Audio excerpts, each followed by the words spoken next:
শুধু দর্শক বন্ধু, আপনারা দেখছেন একে নিউজ বাংলা। আর এই মুহূর্তে উপস্থিত রয়েছি ক্যানিং পূর্ব বিধানসভা দেউলি 2 গ্রাম পঞ্চায়েত। আপনারা জানেন যে 26 সালে সরকার পরিবর্তন হয়েছে, আর এই সরকার পরিবর্তন হওয়ার পরে পশ্চিমবঙ্গ জুড়ে বহু জায়গায় দুর্নীতি সামনে চলে আসছে। আজকে ক্যানিং পূর্ব বিধানসভার দেউলি 2 গ্রাম পঞ্চায়েতের মা ও বোনেরা এসছে, এলাকার পুরুষরাও এসছে। তাদের অভিযোগ যে এলাকার প্রধানের স্বামী সহ এলাকায় যারা বিভিন্ন দায়িত্ব ছিলেন বা পদে ছিলেন তারা ব্যাপকভাবে দুর্নীতি করেছে। তারা বিশেষ অভিযোগ করছেন যে অন্নপূর্ণা ভান্ডারের যে টাকা বেশ কিছু মহিলাদের অ্যাকাউন্টে ঢুকছে, কিন্তু তাদের দাবি হচ্ছে যে এই দেউলি 2 গ্রাম পঞ্চায়েতের যারা দায়িত্ব রয়েছে বা যারা দেউলি 2 পঞ্চায়েতের প্রধান সেক্রেটারি, তাদের বিরুদ্ধে অভিযোগ করছেন যে তাদের গাফিলতিতে আমরা এই অন্নপূর্ণা ভান্ডারের টাকা পাচ্ছি না। তারা তাদের ক্ষোভ উগড়ে দিচ্ছেন একদম এই পঞ্চায়েতের বিরুদ্ধে। পঞ্চায়েতের যিনি প্রধান রয়েছেন, মহিলা প্রধান, তার বিরুদ্ধে ক্ষোভ যে তিনি কখনোই পঞ্চায়েতে আসেন না বা পঞ্চায়েতে বসেন না। কার্যত বকলমে তার স্বামী শ্যামল তিনি পঞ্চায়েতটাকে চালান এবং এলাকার তৃণমূলের যারা নেতারা রয়েছে তারাই কার্যত এই পঞ্চায়েতকে চালান। তাদের যে কি অভিযোগ শোনাবো আপনাদের। আমার অভিযোগ, বাড়ির জন্য যে টাকাগুলো নেওয়া হয়েছে, আবার যোজনা ঘর প্রত্যেকের কাছ থেকে 15 থেকে 20,000 টাকা করে নেওয়া হয়েছে, ঠিক আছে, বাড়ি দেবে বলে। এরকমই অনেক আছে, তার লিস্ট আমরা নিয়ে এসেছি।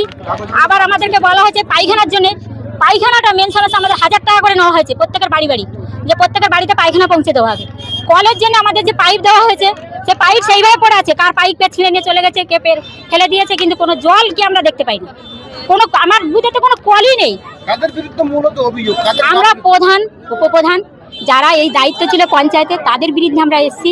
তারা আমাদের যেমন প্রধানের বিরুদ্ধে এসেছি, প্রধান যে আমাদের মহিলা প্রধান, সে কোনোদিন আমরা দেখিনি, তাকে চোখেও দেখিনি যে এই প্রধানের পঞ্চায়েত অফিসে বসেছে। হ্যাঁ, অবশ্যই আমার বাড়ির কাছে, তো আমার বাড়ির কাছে একদম প্রধানের বাড়ি, কিন্তু প্রধান বসেনি।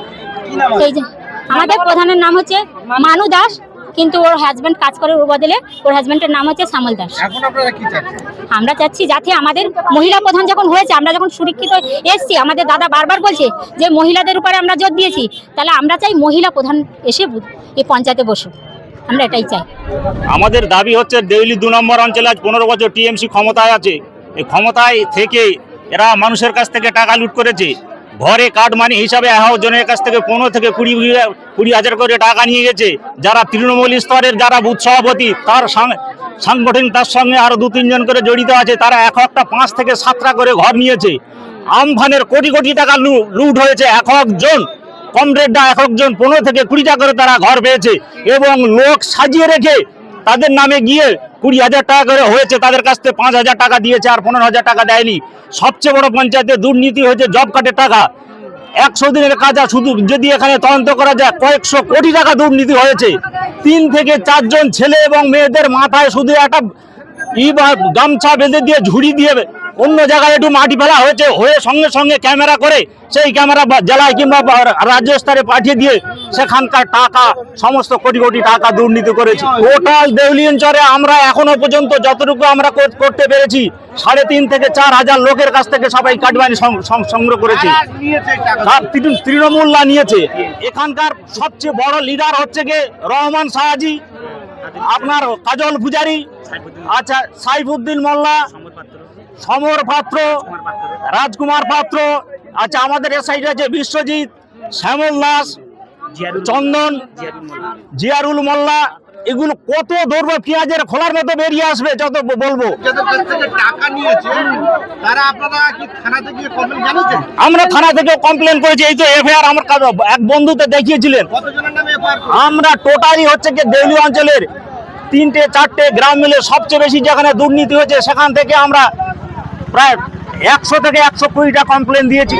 আমাদের যখন ঘর দেওয়ার কথা হয়, আমরা যখন কাগজপত্র জমা নিই, ওরা বলে আমাদের যদি ঘর 1,20,000 হয়, আমরা তোমরা 60,000 টাকা নাও, 60,000 টাকা আমাদের দিতে হবে। শ্যামল, বিশ্বজিৎ, চন্দন, আমাদের পঞ্চায়েতের শ্যামলদা সবাই মিলে বলেছে আমাদের 60,000 টাকা দিয়েছিল, 60,000 টাকা দেয়নি। আমরা ঘরের টাকা অর্ধেক পাইনি, তবু আমাদের বলেছে তোমরা কিছু বলতে পারবে না। আমাদের অনেক লোকের গ্রামের প্রায় প্রত্যেক ঘরেই আপনি খুঁজে পাবেন, সবার কাছেই কার্ড মানি নিয়েছে এইভাবে। আমরা মূলত এখানে এসেছি পঞ্চায়েতে দুর্নীতি হচ্ছে, সাধারণ মানুষ হিসেবে আজকে আমরা মায়ের এখানে জড়ো হয়েছি। এখানে প্রচুর পরিমাণে এক হচ্ছে আমাদের অন্নপূর্ণা ভান্ডারের ফর্ম জমা দেওয়া, সেটা এখনো পর্যন্ত সাবমিট হয়নি। যারা পায়খানা বাথরুমের জন্য কাগজপত্র দীর্ঘদিন ধরে দিচ্ছে সেটাও হয়নি। এরা জব কার্ডে কাজ করে এখনো পর্যন্ত কেউ জব কার্ডের টাকা পায়নি। কর্মক্ষমতায় ছিল বিগত দিনে পার্টি, তাদের কাছে জবরদস্তি সেই টাকা তুলে নিয়েছে, ঘরের টাকা আসলেও তাদের কাছ থেকে হাফ তুলে নিয়েছে। এই বিষয়ে এতদিন ধরে আমরা পঞ্চায়েতে আসছি, কোনোদিন প্রধানকে দেখতে পাচ্ছি না। এই কলের জল যেটা জলের প্রকল্পে এসছে সেইটা প্রতিটা বাড়ি গেলেও এখনো পর্যন্ত জল পৌঁছানি, অর্ধেক বাড়ি জল পৌঁছানি। সেই একদম সেইগুলো কোথায় গেল? তার এই গাছ বৃক্ষরোপণ, সেই বৃক্ষরোপণের কোথায় কটা গাছ হয়েছে আমাদেরকে দেখাক। এই যে আমাদের একজন মহিলা প্রধান আমরা পেয়েছি মেয়েদের মাঝখানে, আমরা এখানে সব যত মা আছে জিজ্ঞেস করুন কোনোদিন এসে আমরা তাকে দেখতে পেয়েছি কিনা? এত বছর কাউকে দেখতে পাইনি। মূল অভিযুক্ত হচ্ছে আমাদের পঞ্চায়েতের প্রধানের বিরুদ্ধে, তাকে দেখতে পাই না। কাজগুলো কেন হচ্ছে না? আমরা যে তাকে জিজ্ঞেস করবো এখানে আসি, তাকে পাচ্ছি না। আমরা কার কাছে যাব? তার জন্যই আজকে আমরা জমায়েত হয়েছি যে আমাদের মেয়েদের মায়েদের এইগুলোর জন্য উনি কি করছেন। আমরা শুনেছি যে পাড়ায় পাড়ায় এই লাইট দেওয়ার জন্য স্ট্রিট যে এর জন্য 10 লাখ টাকা করে এসছে। সেই 10 লাখ টাকা তো গেল, কোনো লাইটের ব্যবস্থা নেই, সে টাকার কোনো উদ্দেশ্য নেই। সেটা কি হলো? মেয়েদের মায়েদের কি ব্যবস্থা করলো তাহলে? নেই। কদিন ধরেই আমরা আসছি অনেক মেয়েরা যে আমরা প্রধানের সাথে কথা বলবো, কদিন কি মাসের পর মাস তাকে আমরা দেখতে পাচ্ছি না। একদম সাবমিট হয়নি, একদম পঞ্চায়েতের গাফিলতি। এখনো পর্যন্ত কোনো সাবমিশন কিচ্ছু দেখাচ্ছে না। অনেক খুব বঞ্চিত, খুব কম সংখ্যক মেয়ে পেয়েছে, খুব কম সংখ্যক মেয়ে পায়নি, এখনো দেখাচ্ছে সাবমিটেড হয়নি। তাহলে সেটার বিষয়ে আমরা জানতে চাইতে এসেছিলাম, তিনি নেই। আমাদের যে উন্নয়নগুলো হয় না, সেই উন্নয়নগুলো এতদিন তো উন্নয়নগুলো বন্ধ ছিল, কিন্তু কেন, কি কারণে আমাদের উন্নয়নগুলো বন্ধ ছিল আমরা সেটা জানতে চাইছি। প্রত্যেকটা খাতে সরকার তো কোটি কোটি টাকা বরাদ্দ করেছে, সেই টাকাগুলো কোথায় গেছে সেইগুলো জানার জন্য এসেছি। এখানে আমাদের মহিলা প্রধানকে করেছিল প্রতিনিধি হিসাবে, কিন্তু আমরা সেই প্রতিনিধিকে মানে তার বিপক্ষে অন্য কাউকে কাজ করতে দেখেছি। আমরা সেই কিন্তু যিনি প্রধান ছিলেন তাকে আমরা এখানে দেখতে পাচ্ছি না। দুর্নীতি আমাদের এরকম এলাকায় দেখছি, আমাদের জলের পাইপ পুঁতে গেছে, বলে জল দেবে। পশ্চিমবঙ্গ সরকার কি জল মিশন, জল জীবন, জল ভরো, জল ধরো কত না প্রকল্প করেছে, কত টাকা দিয়েছে, কিন্তু পুঁতে গেছে পাইপ পুঁতার পরে কি হয়েছে? রাস্তা খারাপ হয়ে গেছে, কিন্তু সেই জল আমাদের বাড়ি বাড়ি পৌঁছাচ্ছে না। 100 দিনের কাজের কাটমানির টাকা দুর্নীতি হয়েছে, আবাস যোজনার টাকা দুর্নীতি হয়েছে। কোনো আবাস যোজনা আমরা কোনো সরকারি অনুদান পাইনি, শুধু বলে কিনা আমরা টিএমসি করি, মানে সিপিএম করি, বিজেপি করি, তোমাদের কোনো ওয়ে নেই, অনুদান নেই। কিসের জন্য? এগুলো টিএমসি লোকরাই বলে। যেরকম প্রধানকে আমরা মানে উজালা গ্যাসের জন্য প্রধানের কাছে আমরা গেছিলাম, উনি বললো যে 2100 টাকা দাও তোমাদের গ্যাস দিয়ে দেবো। 2100 টাকা দিয়েছি, কিন্তু গ্যাস দিয়েছে, কিন্তু আমাদের কোনো বই টই কিছু নেয়নি। এবার যখন আমরা বললাম যে বই দিন না হবে এরকম বলে আমাদেরকে প্রত্যেকবারে ঘুরিয়ে দেয়। এই পঞ্চায়েতের মধ্যে প্রধান কোনোদিন আসেনি, এই পঞ্চায়েতের মধ্যে স্বামী আসে যা কিছু করে যায়, আর এই সারা গ্রাম লুটে ফুটে খায়। অন্নপূর্ণা ভান্ডারের কাগজ জমা দিয়েছে, অনেক লোক পাচ্ছে না। ডাক্তারের কাগজ দীর্ঘবিজ আমরা সব জমা দিয়েছি, একটাও কোনো কাগজের কোনো পাচ্ছি না। কাগজ হ্যাঁ কোনো কাজ আমরা কল, আমাদের এমন জায়গায় একটা রাস্তাতে আমরা বাস করতেছি, আমাদের কোনো জায়গা মাগা নেই, একটা কল দেবে তাও কলে জল নেই। তাহলে ঘর দর পাচ্ছি আমরা, এত লোকের জমা দিই, শুধু বলছি কাগজ জমা দাও, শুধু কাগজ জমাই দিয়ে যাচ্ছি, কোনো আইননীতি দেখতে পাচ্ছি না। তাহলে কাগজ এইসব কাজ জমা, এতগুলো লোক আমরা জব কার্ডের কাজ করেছি, 10,000 20,000 করে টাকা তাদের হাতে তুলে নিয়ে গেছে আমাদের ব্যাংকে, নিয়ে যাওয়াতে আমাদের হাতে এরকম পুলিশের মতন দাঁড়িয়ে রেখে হাত দিয়ে টাকা কেড়ে নিচ্ছে। তাহলে সেই সবগুলো আমরা তো কাজ করেছি, তাহলে কেন এই যে আমাদের কমরেডরা সুশান্ত ছিল, অনিল মামা ছিল, মরে গেছে, কাজের মামাটা, হ্যাঁ ওরা না সব একই তাই দলের লোক, তারাই ছিল, তারাই সবাই আমাদের হাতে দিয়ে টাকা পাই না। তাহলে আবার আমাদের ঘরটা যদি আমাদের থানের কাগজ চাইছি কোনোদিন দেয় না, আমাদের ঘরে জল ভরে ভেসে যাচ্ছে, এতবার বলেছি, একটা হচ্ছে কাগজ দাও। আজকের মেন পঞ্চায়েতে আসার কারণ হচ্ছে গ্রামবাসীরা যে সমস্ত কাগজ জমা করেছে সেই কাগজের কোনো কাজ হয়নি। বেশিরভাগ কাগজ সব ওরা নিচে চেপে রেখে দিয়ে সেই কাগজগুলো কাজ করেনি। সেই অন্নপূর্ণা ভান্ডারের কাগজ এবং ঘরের কাগজ, ঘর ইনকোয়ারির কাজ চলছে, এবং আমাদের যে ওই বাথরুম ঘরের যে কাগজগুলো সেগুলো, এছাড়াও অনেক রকমের SC ST যে কাগজগুলো জমা পড়েছে ওই কাগজও জমা পড়েছে।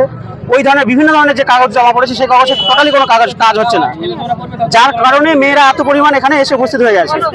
এবং শুধু এইটা নয়, এছাড়াও গ্রামের প্রত্যেকটা গ্রামে যে তৃণমূলের যারা হারমাদরা যারা রয়েছে তাদের বিরুদ্ধে ভুরি অভিযোগ। এক একটা গ্রামে এক একজনের এক একটা পাড়া থেকে 40 জন 50 জন করে কমপ্লেন করেছে, তার ডকুমেন্টস আমাদের কাছে সব আছে।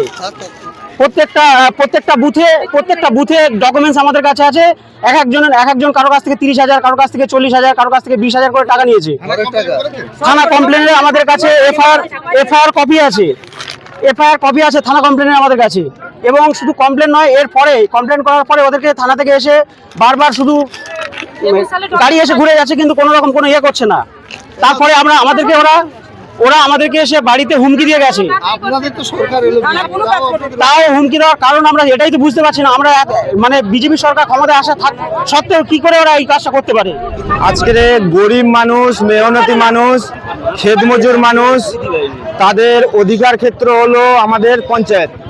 সেই পঞ্চায়েত আজকের দীর্ঘ 14-15 বছর ধরে লুট করেছে সন্ত্রাসবাদীরা। তৃণমূল নামক একজন মানে প্রাইভেট লিমিটেড কোম্পানি, তারা বিভিন্নভাবে ওতপ্রোতভাবে জড়িত। তাদের নামে ভুরি ভুরি কমপ্লেন, তাদের কোনো ব্যক্তি ঘর ছাড়া পালিয়ে গেছে বিভিন্ন কমপ্লেনের জন্য, অভিযোগের কারণে।